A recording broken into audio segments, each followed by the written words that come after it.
Il n'y a aucune raison qu'il aime emprisonner comme moi. Je tenais une étude biblique tous les lundis à la prison de Daejeon.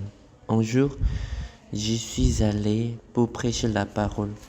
Après la prédication, j'ai recueilli les informations personnelles de toutes les personnes qui étaient présentes ce jour-là. J'ai écrit leur nom, leur numéro de prison et le département dans lequel ils travaillaient, ainsi que leur ville natale. Pendant que je les écrivais, il y avait là un homme nommé Oh Se-won. J'écrivis son nom Oh Se-won et son numéro de prison. Je lui ai demandé ensuite, quelle est ta ville natale? Il me répondit, Sonsan dans la province de Gyeongbuk. J'étais très joyeux de le voir parce que ma ville natale est Sonsan. Je lui ai demandé, où à Sonsan? Il me répondit, Changchon Sonsan. Ma ville natale est Sonsan-up. À partir de ce moment, je me suis rapproché d'O Se-won. C'était un homme qui avait de nombreux problèmes. Il a commis un meurtre et a fini en prison.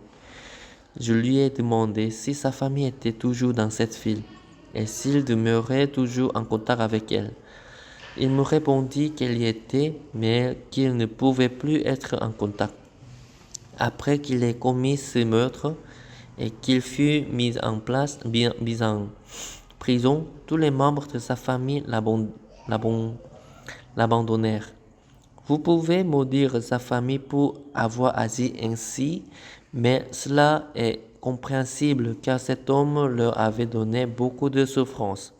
C'est pourquoi lorsqu'il faisait parvenir des lettres à la maison, elles n'étaient jamais reçues et elles lui étaient toutes retournées.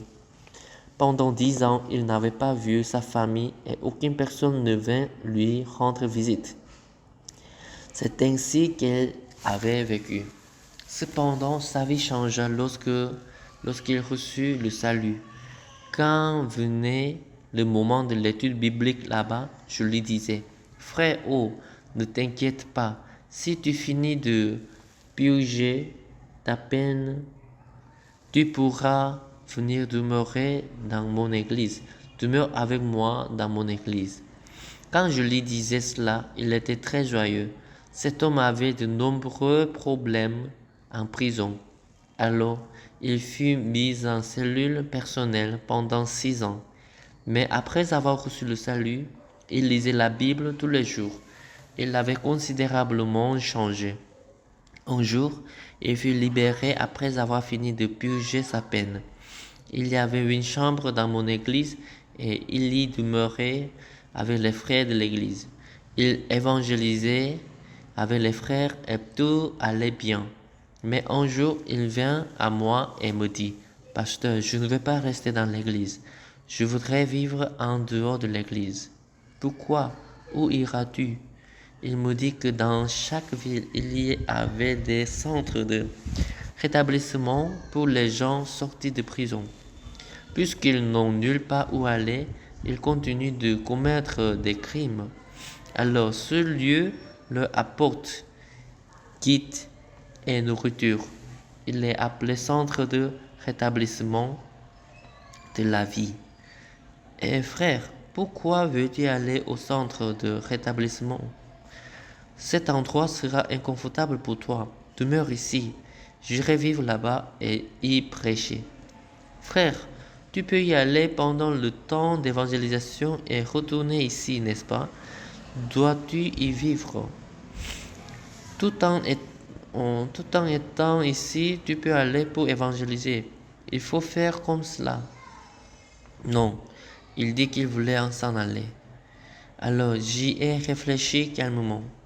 Pendant qu'il est demeuré avec nous, après être sorti de prison, je ne fus aimable avec lui d'aucune manière particulière.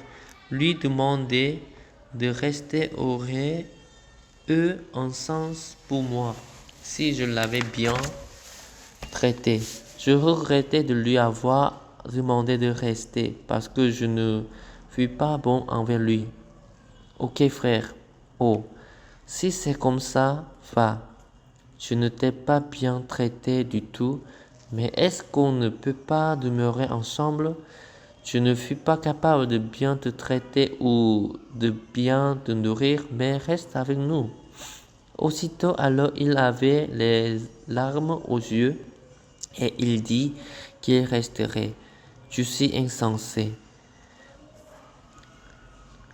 Alors je ne le suis pas à temps, mais plus tard, je trouvai que ce frère était venu en pensant aux choses de cette manière. Pasteur Park m'a demandé de venir et demeurer dans son église lorsque je serai libre. Mais maintenant, parce qu'il avait dit cela, il était obligé de me maintenir ici. Il n'y a aucune raison qu'il m'aime un prisonnier comme moi.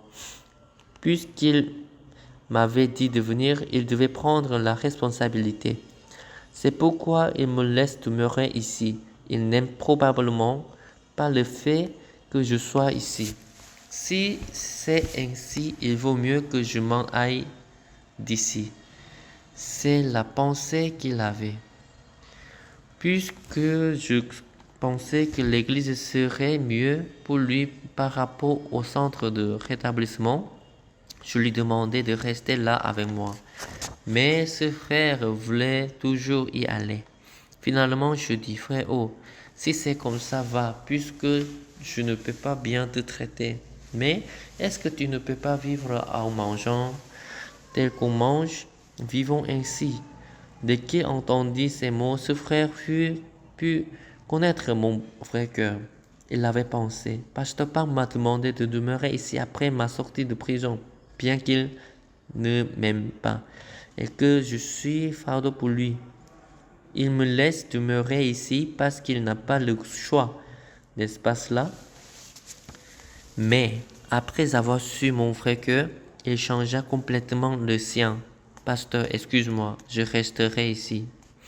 Il fut libéré de prison après 10 années de détention. Tout à coup, son organisme commença à se sentir mal. Je demandai au frère de notre église, frère, en conduisant ma voiture, j'ai aperçu certains lieux où l'on vend de la bonne viande à moindre coût. Ce frère vient de prison. Comment pouvez-vous le traiter de cette manière? Allez et achetez de la viande pour lui. Préparez-la et nourrissez-le. Et les frères disent, c'est vrai, pasteur, nous n'y avions pas pensé. Et ils ont envoyé cela pour lui. J'appelai une sœur qui dirigeait une pharmacie et lui dis, salut sœur, l'un de nos frères sort à peine de prison et son organisme est défaillant. Est-ce qu'il n'y a pas un médicament nutritif ou quelque chose d'équivalent à la pharmacie? Qu'est-ce qui est l'avantage de la relation entre les frères et les sœurs? Viens et apporte des vitamines. Envoie-moi la facture ensuite. Je n'avais pas encore réglé la facture de ce médicament, mais je vais plus tard se faire recevoir certains flacons et je vis que Dieu le bénissait. En prison, puisqu'il ne prenait pas soin de ses dents, elles étaient sur le point de tomber. Les frères l'amenèrent chez un dentiste et l'un d'eux dit, cet homme a purgé sa peine de prison en tant que meurtrier et il vient de sortir de là. Pouvez-vous nous aider?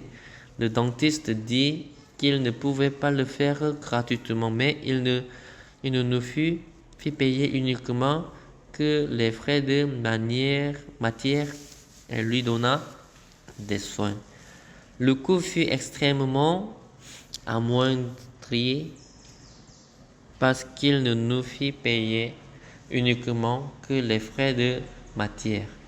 Lorsque ces nouvelles dents furent posées, elles lui donnèrent un nouveau visage. Il avait plus de 40 ans, alors j'ai estimé qu'il devait se marier. Je dis, frère, oh, il serait bien si tu te maries.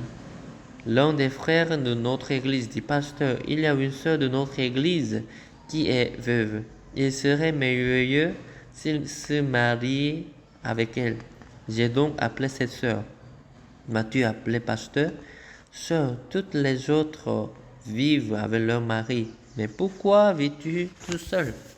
Mon époux est décédé. Réellement, c'est vrai dommage. C'est vraiment dommage. Quand? Il y a 6 ans. Si cela fait 10 ans, tu auras dû te remarier. Pourquoi vis-tu encore seul? J'ai mal à la tête chaque fois que je te vois. Quel est ton problème? Pasteur, je n'ai pas de problème, je vais me marier. Alors, pasteur, s'il te plaît, donne-moi quelqu'un en mariage. Au fond de moi, je pensais, ça va, tout marche bien. Alors, marieras-tu la personne que je te proposerai? Sûr. Tu vas refuser de te marier si je te le montre, hein? Non, pasteur, je vais me marier avec celui que tu me proposes. Marie-toi au frère O. Quoi? Brusquement, ses yeux s'ouvrirent grandement. Pasteur, tout va bien, mais j'ai peur de me marier à un meurtrier et mon cœur n'est pas attiré vers lui. Tu venais juste de dire que tu te marierais. C'est bon, ne te marie pas. 8 semaines plus tard, cette sœur vint à moi. Pasteur, je me marierai avec lui. Enfin, ils se marièrent. Bien-aimés. Le mariage entre deux célibataires est bon, mais celui entre un veuf et une veuve est vraiment merveilleux, au point que je devais conduire ce mariage en fermant mes yeux. Le frère était très joyeux. Même s'il était aussi heureux, il devait réagir calmement comme un gentleman. Mais il exprima cette joie ouvertement, tandis que la sœur faisait semblant de ne pas être heureuse comme lui. Elle était aussi heureuse. Voir de telles choses me remplit de joie. Je suis vraiment heureux d'être devenu un pasteur. Pendant que les deux vivaient ensemble, parce qu'il était condamné, il ne fut pas aisé pour lui de trouver un emploi. Alors il acheta un véhicule avec lequel ils se promenaient tous les deux pour vendre des chaussettes. Lorsque je voyais ce qu'il faisait, il semblait qu'il ne gagnait pas beaucoup d'argent. Malgré cela, on les voyait tout heureux. Il y a de nombreuses personnes dans notre Église qui furent autrement des meurtriers, mais qui, ayant reçu le salut, se sont mariés. Aujourd'hui encore, lorsque je pense à ce frère, du fond de mon cœur, je me demande s'il avait quitté l'Église à ce moment et qu'il était parti au centre de rétablissement de la vie, aurait-il fait le mariage comme il le fit? Aurait-il été heureux? Je pense à ces choses. Plus tard, sa famille le contacta. Elle apprit qu'il s'était marié et elle vint. Elle lui annonça que son père lui avait laissé un héritage lorsqu'il était mourant. Avec cet argent, il acheta une maison. C'était merveilleux de voir comment tout marchait. Frère O demeure dans l'église. Lorsque je lui avais dit, tout ce qu'il avait à faire était d'accepter simplement mon cœur. Mais il a pensé encore, Pasteur Pang me demande de rester dans l'église. Mais pourquoi aimerait-il quelqu'un comme moi? Bien qu'il déteste me voir ici, il n'a de choix que de me laisser demeurer ici. Il serait mieux que je parte d'ici maintenant avant que je ne sois méprisé. Je vais m'en aller pendant que nous sommes encore en bonne relation. Une pensée inutile entra en lui. Et s'il avait fait une telle chose réellement, que se serait-il passé? Pensez-vous que ce frère connaissait le résultat de ses pensées? Non.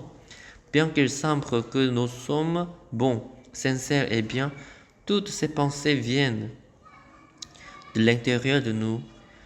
elles nous détruisent régulièrement en nous rendant mauvais.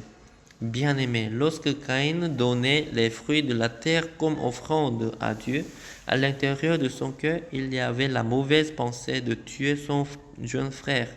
Cependant, quand Caïn fit son offrande à Dieu, le cœur qui disait « Je frapperai mon frère à mort » ne s'était pas encore réveillé en lui, mais il était caché.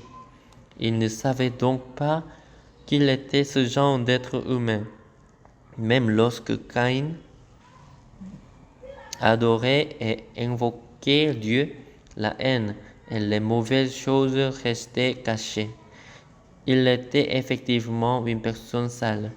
En prison, j'ai vu que de nombreux détenus allaient à l'église dans leur passé.